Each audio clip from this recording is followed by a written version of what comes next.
Okay. Alright guys, this is how to do the ollie, alright? First, your front foot, you know how I'm goofy, so my right leg goes up first, and then my left leg goes in the back. If you're regular, your left leg would go up first, and then your right leg would go out in the back. Since I'm goofy.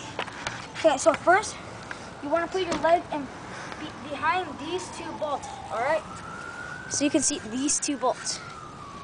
So you just put your foot right there, lay it down easily in the middle of the board.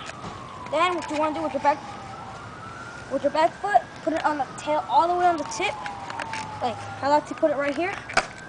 And then what you do is just pop back, try to pop as hard as you can, and just slide.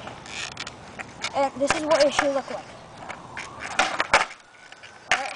And as you can see that board over there, laid in primo mode.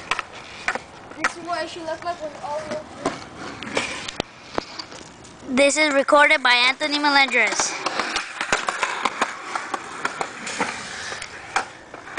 Alright, so see? You just do the same formation except you needed a lot of speed and a big pop.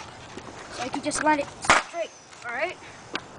Hope this video has helped you guys a lot, and peace out.